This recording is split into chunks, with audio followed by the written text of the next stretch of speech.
Okay जी, बिस्मिल्लाहिर्रहमानिर्रहीम, अस्सलाम वालेकुम, वेलकम टू ऑल। तो हम कर रहे थे कल चैप्टर 1 का आपको मैंने छोटी सी असाइनमेंट दे दी थी। जिन्होंने नहीं की वो काइंडली करके लाजमी भेजें। एंड खास तौर पे रिकॉर्डिंग वाले बच्चे मस्ट बेटा अटेम्प्ट किया करें, ताकि कुछ ना कुछ मुझे आपका अंदाजा हो कि आप किस लेवल के ऊपर फिर रहे हैं। ओके, तो कल हम पढ़ रहे थे बेसिकली हमारा गवर्निंग स्ट्रक्चर हम पढ़ रहे थे। तो हमने कहा था कि मुख्तलिफ किस्म के गवर्निंग स्ट्रक्चर जो है वो इस दुनिया में मौजूद हैं, जिसके अंदर हमने मुख्तलिफ निज़ाम देखे। हमने सरदारी निज़ाम, कबायली निज़ाम, रॉयल सिस्टम, हमने डेमोक्रेसी, ऑटोक्रेसी, ब्यूरोक्रेसी, इसी तरह हमने जो है वो डिक्टोरियलशिप भी देखी, और इसी तरह हमने जो है वो अलग रेसी को भी थोड़ा सा डिस्कस किया था, जो हमारे पाकिस्तान में प्रैक्टिकली एप्लीकेबल हो रही है। ओके, तो लिहाजा फिर हमने पढ़ा कि हमने कहा कि देखो पाकिस्तान के अंदर जो निज़ाम इस टाइम प्रैक्टिस में है वो है डेमोक्रेसी। डेमोक्रेसी जो है, इसके हमने कहा कि बेसिकली 4 पिलर होते हैं। एक होती है जिसको हम कहते हैं पार्लियामेंट। पार्लियामेंट के जो 2 पिलर होते हैं, एक होता है सेनेट एंड एक होता है नेशनल असेंबली। और इसी तरह जो हमारे हेड ऑफ स्टेट होता है एक पिलर, जिसको प्रेसिडेंट कहा जाता है। दूसरा हेड ऑफ नेशनल असेंबली होता है, जिसको प्राइम मिनिस्टर कहा जाता है।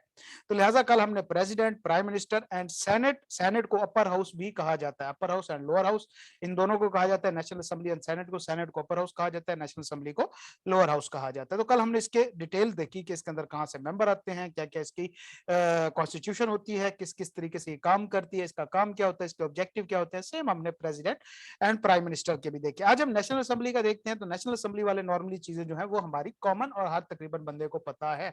क्यों? ये जनरल इलेक्शन से रिलेटेड होती है। जब इलेक्शन होता है तो हम लोग खुद बड़े बढ़ चढ़ के नारे मार रहे होते हैं, जनाब जी जिए भुट्टो, और पाकिस्तान खप्पे, और पाकिस्तान सबसे आगे, और जनाब जी तब्दीली, और ये सारे नारे हम मार रहे होते हैं। फिर हम 1-2 साल हम उन नारों को डिफेंड भी करते हैं, एंड फिर उसके बाद हम परेशान हो जाते हैं कि अब हम किस साइड पे जाए। तो खैर ये सिचुएशन बेटा बेसिकली जो है वो अब किसी के हाथ में नहीं रही। तो अल्लाह ताला इस मुल्क को चला रहा है, एंड अल्लाह ताला उसके हमारे हालात के ऊपर रहम करे। हमारे इंडिविजुअल मामलात ऐसे हैं कि हम कैसे एक्सपेक्ट कर सकते हैं अपने हुक्मरानों से, कैसे एक्सपेक्ट कर सकते हैं हम अपने बड़ों से कि वो कुछ बेहतर करेंगे। अगर वो करेंगे भी सही तो वो बेहतर हमारे हक में होगा भी सही। तो कहते हैं ना कि जैसी रूह वैसे फरिश्ते होते हैं। तो लिहाजा जिस तरह का हमारा माशरा है, अल्लाह ताला की तरफ से हमारे लिए फैसले भी वैसे ही होंगे। तो लिहाजा अगर कोई हुक्मरान हमारे लिए अच्छा भी करने की कोशिश करेगा, तो जब तक हम ठीक नहीं होंगे तो बेटा अच्छा नहीं होगा, पॉसिबल नहीं है। तो सबसे पहले इंपॉर्टेंट एंड प्राइम रिस्पॉन्सिबिलिटी हम इंडिविजुअल्स की होती है कि हम अपने किरदार को, हम अपने इखलाकियात को सुधारें, उनके ऊपर जरा तवज्जो दें। अब ये कहना कि जनाब जी मेरे एक के करने से क्या फायदा होगा, बेटा आप अपना तो करो ना हिस्से का, बाकी जो है वो अल्लाह ताला पे छोड़ दो। जब आप करते हो तो अगर आपके दिल में ये बात आ रही है तो बाकियों के दिल में भी आ रही होगी। ठीक है, जब आप किसी के साथ अच्छे इखलाक से, अच्छे रिवायात से मिलेंगे, उसके साथ अच्छे तरीके से रहेंगे, आप जिंदगी के एक पैटर्न के ऊपर चलेंगे, तो वो अगला शख्स भी उसको फॉलो करने की कोशिश करेगा। लेकिन जब हम देखते हैं कि सारे एक ही थाली के चटे बटे हैं, तो हम कहते हैं कि भाई हम क्यों अलहदा रहें या इनसे दूर रहें। तो लिहाजा अपने इखलाकियात के ऊपर, अपने इंडिविजुअल के ऊपर काम करें, इस नियत के साथ कि आप मुआशरे को एक अच्छा मकाम दे सकें, अच्छा स्टेटस दे सकें। माशरा जो है वो बेटा आपकी आने वाली नस्लों से बनना है। जो नस्लें गुजर चुकी हैं, मैं यूट्यूब पे वीडियोज भी बनाता हूँ, उसमें भी मैं ये बातें करता हूँ। मुख्तलिफ जो हमारे कौंसल मेंबर्स हैं, जब इलेक्शन हुए थे तब भी मैंने बातें की थी कि किन किन मामलात के ऊपर गौर करना चाहिए, या कौन कौन से इश्यूज ऐसे हैं जो हमारे सीए के बहुत ही जल्दी जिन बनने वाले हैं। तो उसमें मेरा जो एड्रेस ही था वो हमारे एग्जिस्टिंग मेंबर नहीं थे, क्योंकि अब वो हमारे हाथ में नहीं है। लेकिन आने वाली नस्ल हमारे हाथ में है, एंड आने वाली ही नस्ल ही बेसिकली हमारा मुस्तकबिल है। आपके बच्चे, आप लोग हमारे बच्चे हैं। तो लिहाजा आप हमारा मुस्तकबिल हैं, आप ही ने जाके एक फ्यूचर तख्लीक करना है। तो लिहाजा आपकी तरबियत के ऊपर हम अपना टाइम लगा सकते हैं, एंड इंशाल्लाह वो फ्रूटफुल होगा। तो लिहाजा किसी भी सिचुएशन में, किसी भी हालात के अंदर आपने अपने आप को साबित कदम रखना है। इसी के अंदर आपकी दुनिया एंड आखिरत की कामयाबी होगी। ठीक हो गया बेटा?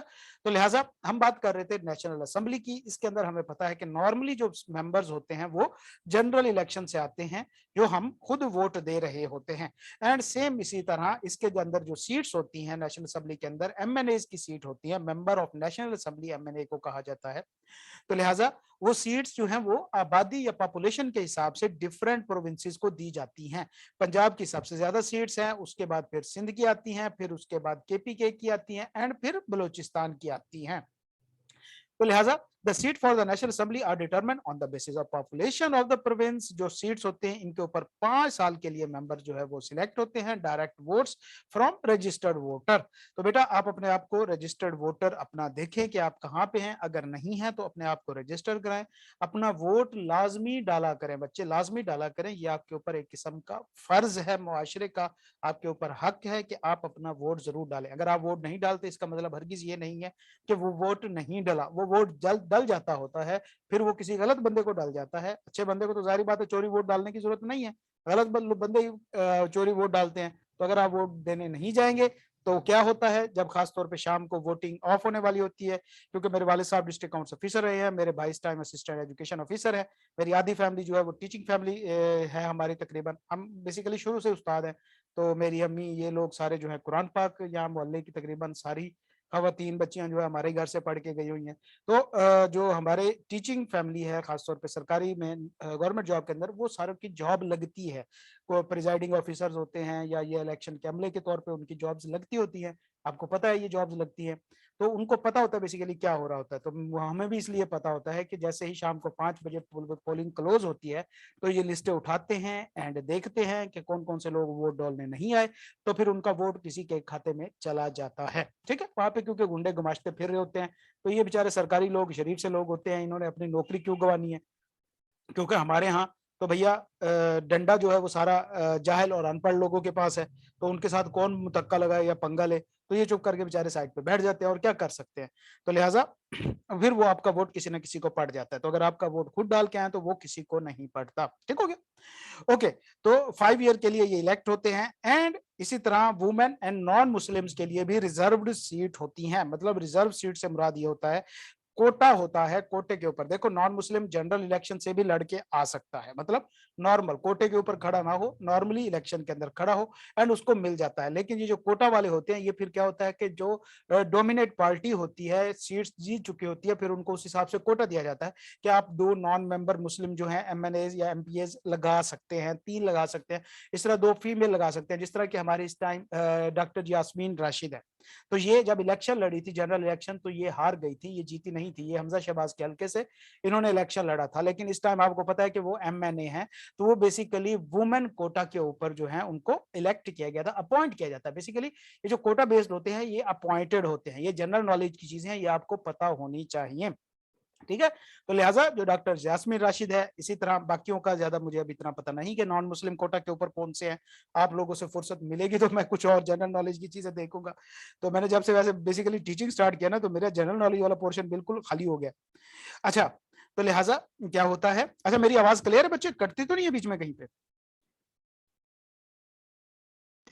नो सर, ओके क्लियर है। गुड हो गया। मैं बेसिकली अपने नेट के बारे में कंसर्न था, 4-5 नेट मैंने यूज किए हैं, लेकिन अब जो टेलीनॉर का नेट है वो मेरे इलाके में सबसे बेस्ट चलता है, तो उसके ऊपर अब मैं बेहतर हूँ। ओके जी, उसके बाद जो ये होते हैं नेशनल असेंबली के मेंबर होते हैं, वो अपना स्पीकर, डिप्टी स्पीकर चुनते हैं एंड प्राइम मिनिस्टर को भी वही चुनते हैं। The most important function of national assembly is law making and formulation of policies. तो नेशनल असेंबली का सबसे इंपॉर्टेंट काम क्या होता है? कानून बनाना, जो कि ये लोग नहीं करते। तो लिहाजा ये नेशनल असेंबली का एक जो करेक्टरिस्टिक्स हैं। तो लिहाजा हमने 4 पिलर बेसिकली देखे कि कौन कौन से 4 पिलर जो हैं वो हमारे गवर्नमेंट निजाम के, हमारे इस टाइम जो हुकूमती निजाम है उसके पिलर मौजूद हैं। ओके, अब अगला हमारा काम है कानून बनाना। तो हमने कहा कि देखो, जो नेशनल असेंबली या सेनेट, ठीक है, इन दोनों का मेन काम क्या है? लॉ मेकिंग, कानून बनाना। कानून कैसे बनता है? क्या ऐसे तो नहीं होता कि भाई रात को सोए और ख्वाब में आया जी ये कानून बनाओ, सुबह उठ के कानून बन गया? नहीं, कानून बनना बेटा एक लंबा चौड़ा प्रोसेस होता है। आपको पता है जब आईकैब की एक नई पॉलिसी आई थी, तो उससे पहले कुछ अर्सा पहले ड्राफ्ट बुक्स जो है वो मुख्तलिफ इंस्टीट्यूट, रेट्स और टीचर्स को प्रोवाइड कर दी गई थी। ये जो नई बुक्स और नया सिलेबस था, आपको इस चीज का आइडिया है? Yes sir. बिल्कुल, इसी बेसिस के ऊपर तो मुख्तलिफ टीचर्स दावे करते थे और कहते थे कि जनाब जी बहुत जल्दी जो है वो पॉलिसी एप्लीकेबल हो जाएगी, ये वो। उसकी वजह ये थी कि ये ड्राफ्ट चीजें शेयर की जाती है। सेम इसी तरह हमारे अकाउंटिंग के स्टैंडर्ड्स होते हैं, जब ये स्टैंडर्ड बनते हैं तो इसका भी तरीकाकार यही होता है कि देखो सबसे पहले क्या होता है, अब हम जरा देखते हैं। हुआ ये कि हम इस टाइम बात करते हैं मुदस्सिर की। मुदस्सिर क्लास में मौजूद हो? हाँ जी, जी, जी, बिल्कुल मौजूद हो। मुझे बताओ कि आपकी ज़िंदगी का कौन-सा सबसे इम्पोर्टेंट काम है, आपकी पढ़ाई से बढ़ के जो आप इस टाइम करने पे लगे हुए थे एंड आपने क्लास के 10 से 15 मिनट वेस्ट कर दिए?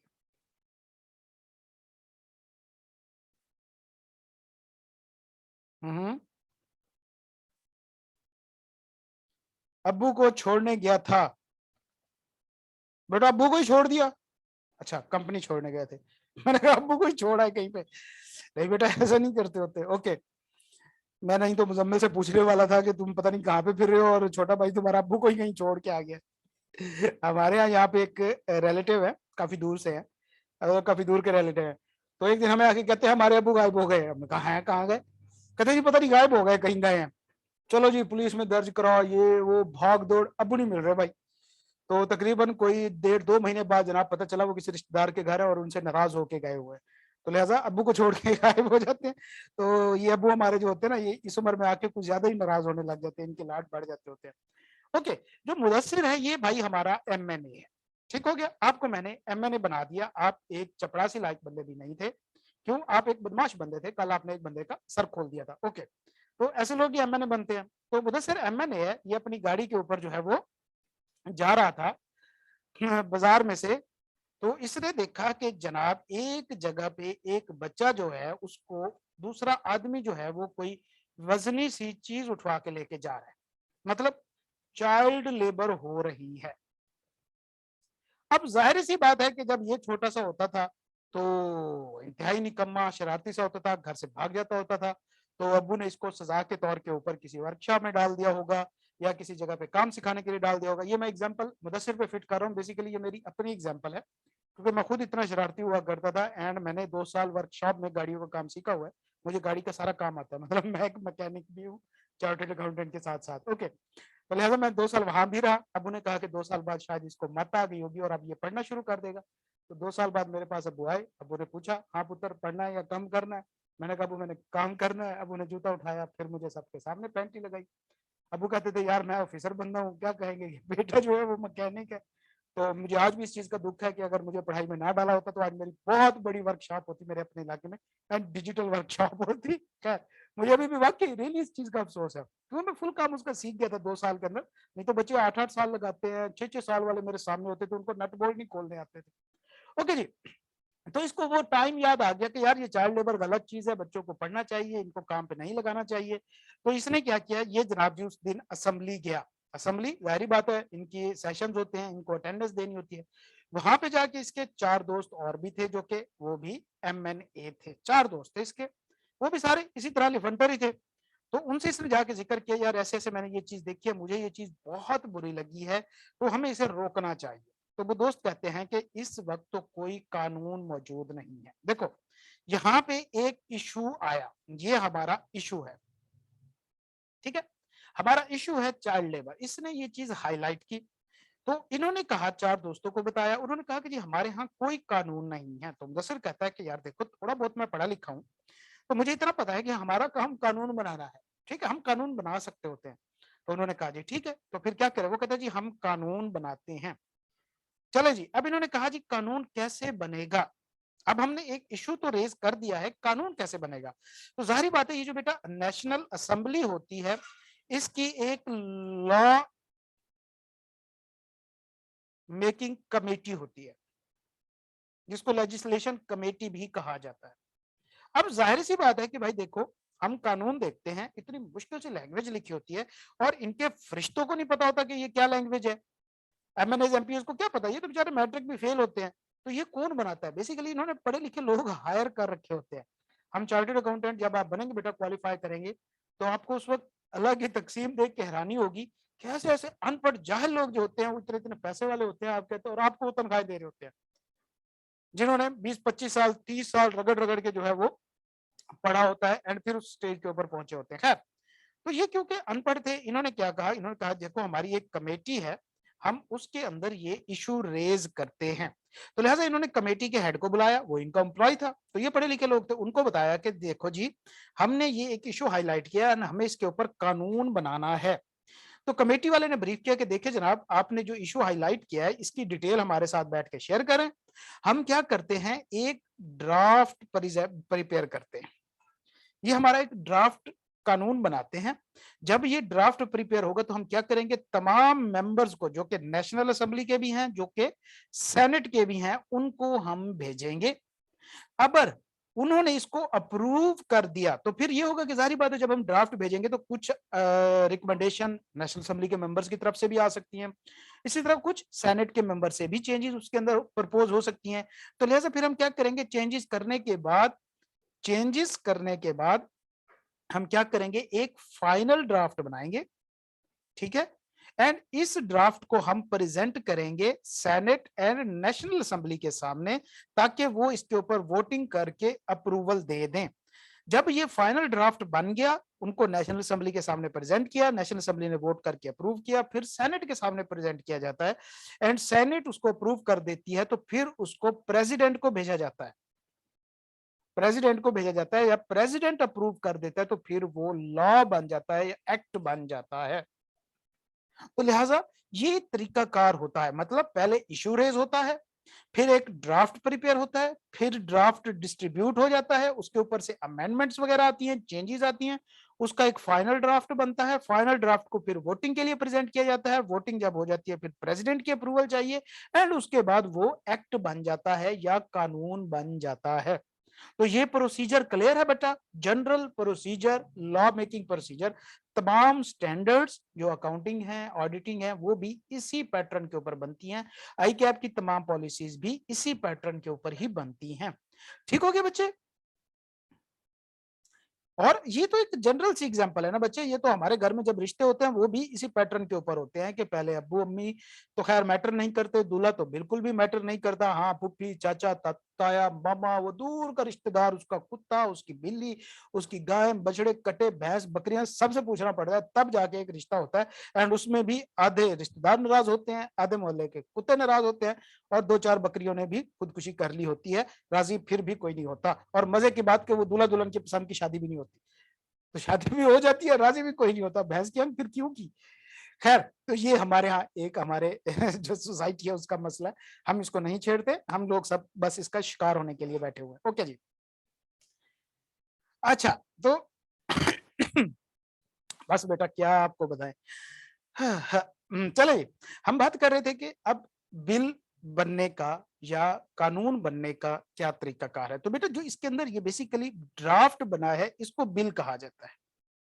ये चीज एक ध्यान में रखें, क्योंकि हमारे जो अब वर्डिंग यूज होनी है वो बिल की वर्डिंग यूज होनी है। फाइनल ड्राफ्ट को, सॉरी, ये ड्राफ्ट होता है, ये जो फाइनल ड्राफ्ट होता है इसको बिल कहा जाता है, जो कि अप्रूवल के लिए प्रेजेंट किया जाता है, ये बिल है। ठीक है। अच्छा, अब इसमें इतना सीधा नहीं होता, ये मामला इतने सीधे नहीं होते जितने सीधे हमें ये नजर आ रहे होते। एक मिनट दीजिए, मुझे कॉल आ रही है, मैं कॉल अटेंड कर लूं, 2 मिनट।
ओके जी, आवाज आ रही है?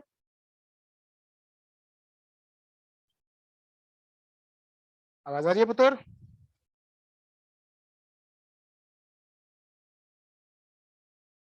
ओके, बता दिया करें, फौरन बता दिया करें, माइक ऑन करके बता दिया करें, मुझे इससे कोई प्रॉब्लम नहीं है, बल्कि आपका माइक ऑन रहेगा तो वो ज्यादा बेहतर होता है। मैं इसलिए आपसे इंकरेज करता हूँ कि आप अपना माइक ऑन रखा करें, टू वे कम्युनिकेशन बेहतरीन होती है। ओके जी, तो लिहाजा अब मामलात इतने सीधे नहीं होते। जिस तरह के हमारे यहाँ पूछा जाए कि जी शादी कैसे होती है, हम कहते हैं जी शरीयत में क्या है कि मियाँ बीवी राजी तो क्या करेगा काजी। ठीक है, एक बड़ा सिंपल सा हमारे यहाँ कुलिया है, लेकिन क्या ऐसा होता है? नहीं, बिल्कुल भी नहीं होता। तो लिहाजा क्या होता है कि खासतौर पे हमारे यहाँ फैमिली में क्या होता है, खासतौर पे जब निकाह का टाइम होता है तो वो जो दूल्हा दुल्हन वाले होते हैं वो खामोश होते हैं, इधर उधर से मैडम उछल रहे होते हैं। जब खासतौर पे शर्तें लिखी जा रही होती है ना, तो दुल्हन वाले कहते हैं जी 5 मरले का मकान, उधर से कोई दूल्हे का दूर का चाचा होता है वो डड्डू की तरह छाल मार के खड़ा हो जाता है, नहीं जी हम क्यों लिखवाएं 5। तो भाई जब दूल्हे को प्रॉब्लम नहीं है, उसके अब्बू को प्रॉब्लम नहीं है, तुम बीच में क्यों कूद रहे हो? सेम इसी तरह दुल्हन वालों की साइड से भी कोई दूर का रिश्तेदार जो है वो छलांग मार के खड़ा हो जाता है। तो इश्यूज तो यही वाले होते हैं ना हमारे यहाँ। तो सेम इसी तरह लॉ मेकिंग के अंदर भी इश्यूज होते हैं। अभी आपके सामने जो बिल है, एक सेकेंडरी मिनी बजट जो है वो पास हुआ है। आप लोग तो मेरे ख्याल में बिल्कुल भी न्यूज नहीं देखते होंगे, फेसबुक के ऊपर मीम्स देखते रहते होंगे वाहियात किस्म के, तो ये चीजें देखा करें तो आपको पता चला नहीं होगा सर, कि देखा है। किस तरह अपोजिशन जो है वो रोला डाल रही थी। तो ऐसे ही होता है बच्चे कि जब भी कोई बिल प्रेजेंट होता है, अब पहला क्वेश्चन, बिल बनाता कौन है? क्या नेशनल असेंबली के मेंबर?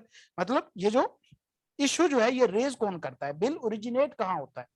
तो या तो नेशनल असेंबली का मेंबर कर सकता है या वो सेनेट का, तो ये दोनों जगह पे हो सकता है। मतलब अगर मुदस्सिर नेशनल असेंबली का मेंबर है तो ये नेशनल असेंबली के अंदर ओरिजिनेट होगा, अगर मुदस्सिर सेनेटर है तो ये सेनेट के अंदर भी ओरिजिनेट हो सकता है। ठीक है, जब ये बिल ओरिजिनेट होता है तो फिर जिस हाउस में ओरिजिनेट होता है उसमें ये प्रेजेंट किया जाता है वोटिंग के लिए।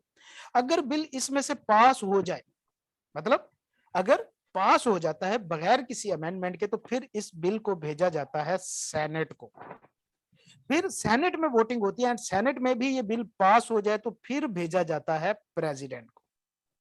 ठीक है, ये पहला केस है, सादा सादा सा सिंपल सा केस। एक हाउस में बिल ओरिजिनेट हुआ, उसमें वोटिंग हुई, पास हुआ, फिर दूसरे हाउस में गया। अब यहाँ नेशनल असेंबली एंड सेनेट की बात ना करें, आप one house and second house रखें, मतलब क्यों, ये वाइस वर्सा है, सेनेट में भी हो सकता है, नेशनल असेंबली में भी हो सकता है। तो लिहाजा इसको हम हाउस 1 कहते हैं, इसको हम हाउस 2 कहते हैं। तो लिहाजा एक हाउस से बिल पास हुआ, दूसरे हाउस से भी फिर पास होगा, एंड तीसरा जो है वो प्रेसिडेंट की अप्रूवल होगी तो वो कानून बन जाएगा। ये पहला केस है। दूसरा केस क्या है कि बिल पास हुआ, ओरिजिनेट हुआ एक हाउस में, उसके अंदर पास हुआ, भेज दिया गया सेनेट को, सेनेट ने क्या किया, उसको पास तो किया लेकिन विद अमेंडमेंट्स, कुछ चेंजेस करके उसको पास किया। अब क्योंकि इसके अंदर चेंजेस हो गई हैं, इस चेंजेस वाला जो बिल है, चेंज्ड बिल है, इसके ऊपर इस हाउस की तो अप्रूवल है लेकिन इस हाउस की नहीं है, तो लिहाजा ये प्रेसिडेंट को स्ट्रेट नहीं भेजा जा सकता। तो फिर क्या होगा, इस बिल को, ये अमेंडेड बिल है, इस हाउस की अप्रूवल के लिए वापस भेजा जाएगा। फिर यहां पे अगर ये बिल पास हो जाता है तो फिर इसको डायरेक्टली यहां से प्रेसिडेंट की अप्रूवल के लिए भेज दिया जाएगा, प्रेसिडेंट अप्रूवल दे देगा तो ये लॉ बन जाएगा। तो मतलब दूसरा केस क्या है कि एक हाउस पास कर देता है, दूसरा हाउस जो है वो कुछ अमेंडमेंट लगा के पास करता है, तो फिर क्या होता है, बिल प्रेसिडेंट को भेज दिया, वापस उस हाउस में भेजा जाएगा जिस हाउस में ये ओरिजिनेट हुआ था, फिर वो दोबारा पास करेगा उसको, किसको, ये जो अमेंडेड बिल था, एंड फिर वो प्रेसिडेंट को भेजा जाएगा उसका जो क्या कहते हैं अप्रूवल के लिए। तो ये दोनों केसेस क्लियर हैं? पहले इन दोनों केसेस को हजम करें फिर हम आगे मूव करते हैं। क्लियर है सर। ओके जी,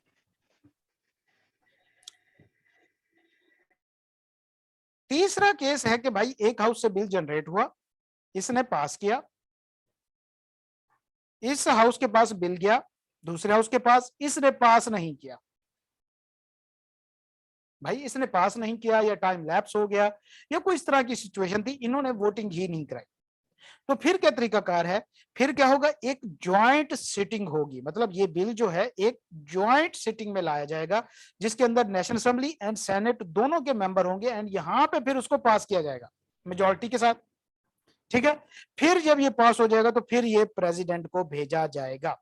समझ आ गई बात? ये तीसरा केस है कि अगर एक हाउस पास कर देता है, दूसरा हाउस पास नहीं करता, तो फिर क्या होगा, ज्वाइंट सिटिंग होगी और बिल जो है फिर प्रेसिडेंट को भेज दिया जाएगा। क्लियर है? Yes sir. Yes sir. Okay, तो ये तीसरा केस है। उसके बाद हम बात करते हैं जरा चौथे केस की। अभी तक हम बात कर रहे थे ये जो सेनेट और नेशनल असेंबली जो है उसके मेंबर रोला डाल रहे हैं, मतलब वही जो है वो कर रहे हैं, डेफिशिएंसीज निकाल रहे हैं, अमेंडमेंट्स लगा रहे हैं, एंड प्रेसिडेंट जो है वो शराफत से बिल को पास करी जा रहा है। ठीक है, लेकिन क्या प्रेसिडेंट भी तो कोई ना कोई कीड़ा निकाल सकता है, मतलब हो सकता है कि भाई दूल्हे के अब्बू जो है वो कोई पंगा खड़ा कर दें, होता है हमारे यहाँ। तो लिहाजा अगर हुआ ये कि एक बिल एक हाउस में भी पास हो गया, दूसरे हाउस में गया, वहां पे भी पास हो गया, अब इसको कहां भेजा जाना है? प्रेसिडेंट के पास। अब प्रेसिडेंट ने कुछ अमेंडमेंट उसके अंदर प्रपोज कर दी। जब ये अमेंडमेंट प्रेसिडेंट प्रपोज करता है तो ये बिल फिर वापस आएगा, फिर ज्वाइंट सिटिंग होगी, फिर अगर पास कर दिया जाता है तो फिर इसको प्रेसिडेंट को भेजा जाएगा अमेंडेड बिल को, और फिर प्रेसिडेंट अगर अप्रूवल दे देता है तो फिर ये लॉ बन जाएगा। क्लियर है बच्चे? Yes sir. ओके, अब हम जरा बुक से देखते जाते हैं एंड पढ़ते जाते हैं। वो कहता है कि भाई अगर एक हाउस पास कर देता है, दूसरे को भेजा जाएगा, दूसरा पास कर देता है तो फिर क्या होगा? प्रेसिडेंट को भेज दिया जाएगा उसके कंसेंट के लिए। सिनेरियो 2 क्या है कि एक हाउस ने बिल पास किया, दूसरे ने अमेंडमेंट के साथ पास किया, तो फिर क्या होगा? पहले हाउस के पास वापस भेजा जाएगा, पहला हाउस फिर से उसे पास करेगा एंड फिर प्रेसिडेंट को भेज दिया जाएगा। तीसरा सिनेरियो क्या है कि भाई अगर एक बिल भेजा जाता है, दूसरा हाउस उसे पास नहीं करता, ठीक है, तीसरा सिनेरियो जो था, तो फिर क्या होगा? एक ज्वाइंट सिटिंग होगी, ज्वाइंट सिटिंग में अगर वो बिल पास हो जाता है तो फिर क्या होगा? प्रेसिडेंट को भेज दिया जाएगा और वो लॉ बन जाएगा। ठीक है, समझ आए? Yes sir. ओके, उसके बाद अगला केस भी ज्वाइंट सिटिंग वाला है, आप इसे पढ़ना, ये आपको समझ आ जाएगा, इसके अंदर कोई मसला नहीं है। अच्छा, प्रेसिडेंट वो कहते हैं the bill is return by the president for reconsideration. अगर प्रेसिडेंट जो बिल जो है वो वापस भेज देते हैं तो फिर क्या होगा? वो भी ज्वाइंट सिटिंग में डिस्कस होगा, और अगर ज्वाइंट सिटिंग में वो पास हो जाता है तो दोबारा से प्रेसिडेंट को भेज दिया जाएगा उसकी कंसेंट के लिए। तो ये सारे सिनेरियो क्लियर है बच्चे? Yes sir. ओके, तो अब यस सर। क्वेश्चन ये है कि भैया ज्वाइंट सिटिंग में कौन कौन सा बिल पास होना है? तो ज्वाइंट सिटिंग में एक वो बिल पास होना है जो कि किसी एक हाउस से पास नहीं हो सका। ठीक है, उन्होंने पास ही नहीं किया, अमेंडमेंट करके पास करना, एक पास तो किया, एक है कि भाई उन्होंने अमेंडमेंट भी नहीं की, पास भी नहीं किया, ये रिजेक्ट कर दिया, वो ज्वाइंट सिटिंग में होगा। अगर प्रेसिडेंट इतराज लगा के वापस भेजता है तो भी ज्वाइंट सिटिंग में होगा। ठीक हो गया? अच्छा, हमने ऊपर बात की थी कि जो सेनेट है इसका रोल होता है बिल पास करना सिवाय मनी बिल के। अब मनी बिल क्या होता है बेटा? ये तमाम वो बिल्स होते हैं जिनके अंदर फाइनेंशियल मैटर्स से रिलेटेड पॉलिसीज होती हैं, जिस तरह के हमारा बजट, हमारा बजट फाइनेंशियल मैटर्स के साथ होता है। तो लिहाजा जो मनी बिल होता है इसको सेनेट से पास कराने की जरूरत नहीं होती। कोई भी कानून या एक्ट जो है उसको मस्ट है सेनेट से पास होना सिवाय मनी बिल के। अब मनी बिल सेनेट से क्यों पास कराने की जरूरत नहीं है? देखो बेटा, सेनेट का बेसिकली जो पर्पस है बनाने का वो है ही यही कि भैया जी कोई बड़ा सूबा जो है वो डोमिनेट ना कर जाए, बाकी सूबों का हक ना खा जाए। मतलब अगर सेनेट ना होती तो जाहिर बात है नेशनल असेंबली में पंजाब सूबा जो है वो वैसे ही मेजोरिटी में है, तो ये तो तमाम फैसले अपने ही हक में करा लेगा। ऐसी बात है ना? Yes sir.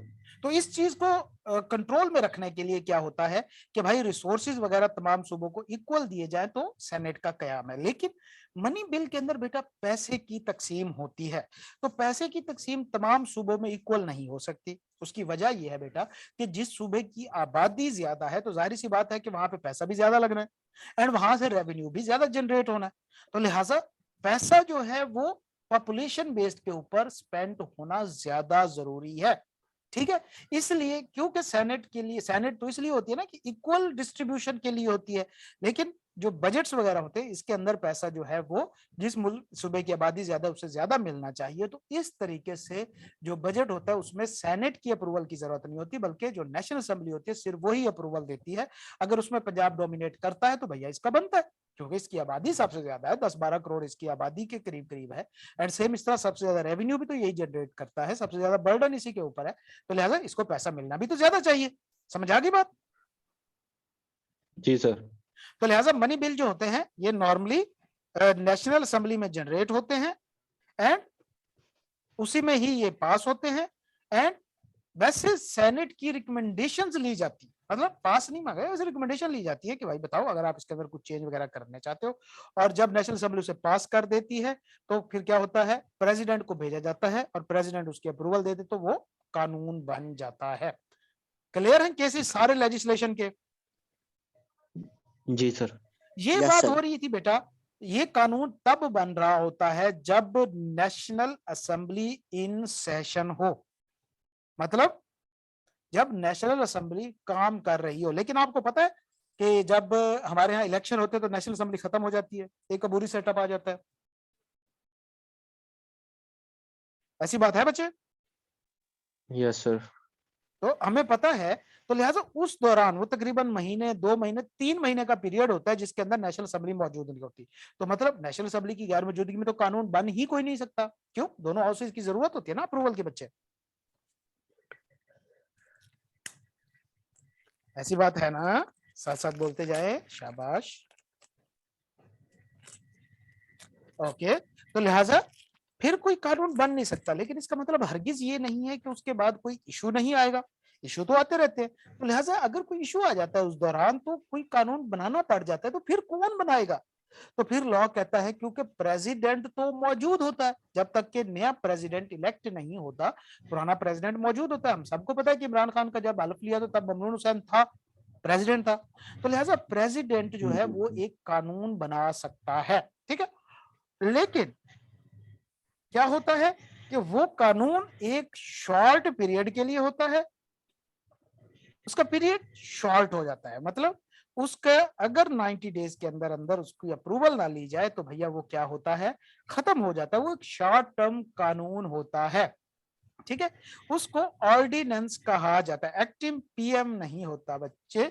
एक्टिंग पीएम, हाँ आप कह सकते हैं एक्टिंग पीएम भी होता है, लेकिन एक्टिंग पीएम बेटा आप जिसके साथ मिला रहे हो ना, ये शाहिद खाकान अब्बासी के साथ, ये एक्टिंग पीएम उस वजह से था कि उस वक्त नेशनल असेंबली का टेन्योर मौजूद था, लेकिन जो प्राइम मिनिस्टर था वो नाअहल होके बाहर भाग गया था, तो उसकी वजह से उसको एक्टिंग पीएम बनाया गया था। लेकिन जब असेंबलियां डिसॉल्व हो जाती है तो फिर कोई एक्टिंग पीएम नहीं होता, फिर सिर्फ प्रेसिडेंट होता है। क्लियर हो गया? हाँ जी, शाबाश। जी और सर। ये अच्छी चीजें हैं, अगर आपके जहन में ये चीजें मौजूद हैं तो मुझे बड़ी खुशी हो रही है कि आप बहरहाल किसी हद तक चीजों को समझते हैं, जबकि आपकी नस्ल बिल्कुल वेली है।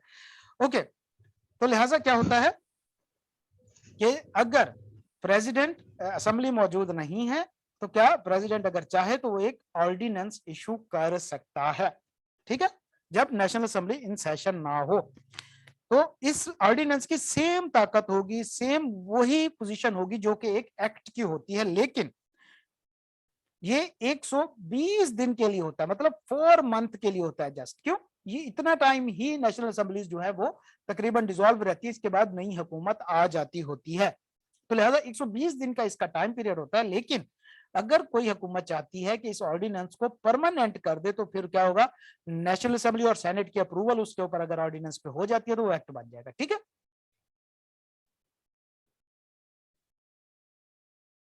Yes sir.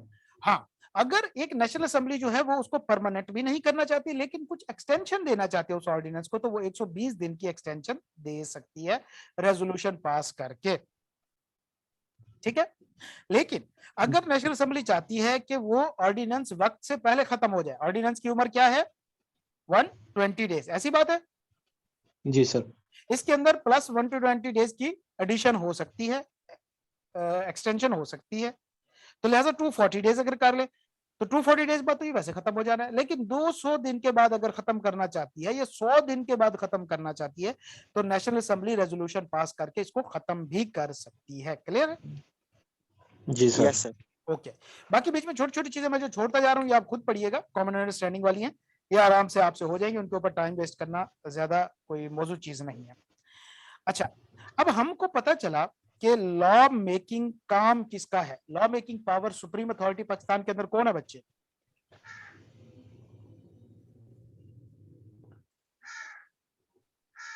है जी, पाकिस्तान के अंदर लॉ मेकिंग सुप्रीम अथॉरिटी कौन है? पार्लियामेंट है, शाबाश।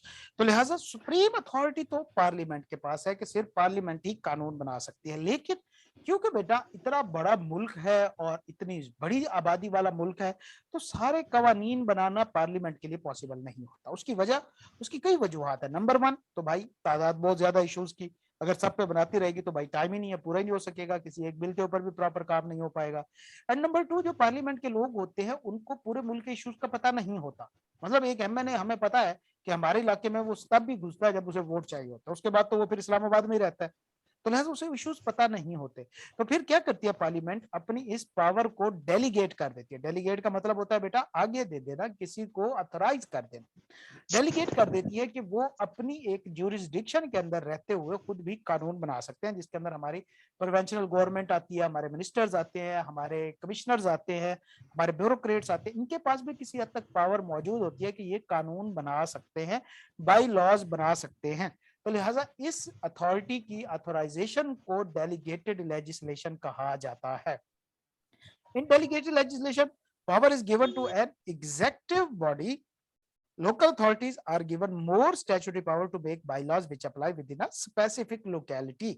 तो वो क्या करते हैं, अपने एरिया से मुतालिक कानून बनाते हैं जो कि उसी एरिया में ही लगते हैं, बाकी जगह पे एप्लीकेबल नहीं होते। जो डेलीगेटेड लेजिस्लेशन होती है वैसे इसके ऊपर कंट्रोल तो पार्लियामेंट ही रखती है। क्यों? जब भी वो किसी को अथॉरिटी देती है तो वो लाइंस डिफाइन कर देती है, बाउंड्रीज डिफाइन कर देती है कि इसके अंदर रहते हुए आपने कानून बनाना है, उसके बाहर जाके कोई कानून नहीं बन सकता। रूल्स वगैरह जो है वो बनाए जा सकते हैं। एंड पार्लियामेंट जो है वो किसी रूल या रेगुलेशन को जो कि डेलीगेटेड लेजिस्लेशन से बना उसको कैंसिल भी कर सकती है। ठीक है बच्चे? जी सर।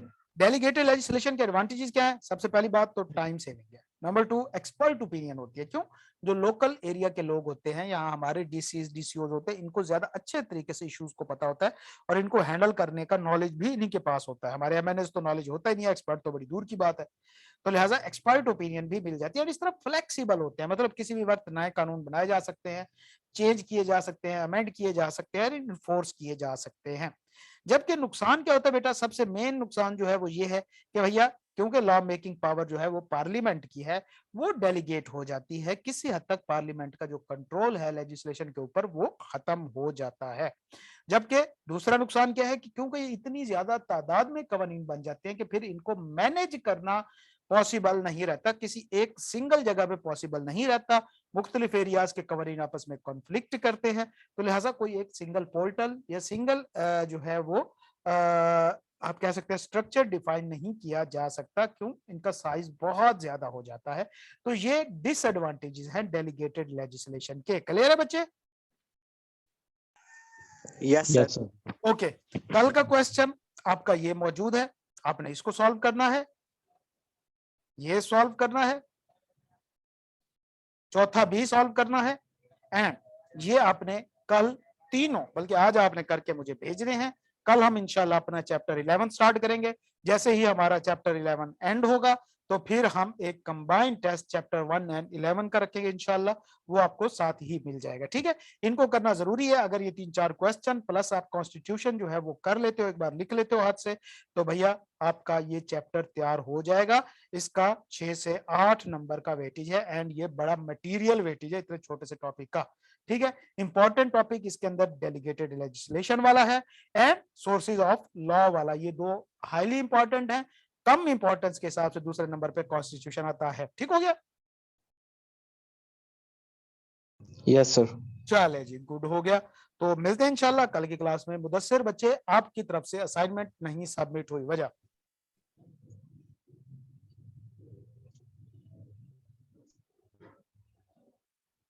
वो भी अब्बू को छोड़ने गए थे, अब्बू ने करनी थी क्या? है मुदस्सिर सर? वो लेट मैसेज देखा था आपका। माशाल्लाह माशाल्लाह, बहुत ही अच्छी बात है। पुत्र पेपर सर पे है, वो लेट नहीं होंगे। तो लिहाजा आपकी प्रेजेंटेशन मुझे कम अज कम अगले 1-2 लेक्चर्स तक मुझे उस पर इत्मीनान होना चाहिए, ताकि फिर हम कंसेप्ट एंड रेटे के ऊपर प्रॉपर काम कर सके। तो आज आपने वो भी करना है एंड ये भी करना है। डेली के 3 घंटे अब आप लॉ के लिए निकाल के रख लें, क्योंकि बच्चे आप फास्ट ट्रैक वाले हैं, तो लिहाजा फास्ट स्टडी करनी पड़ेगी एंड फास्ट ही पास करना है। ठीक हो गया बेटा?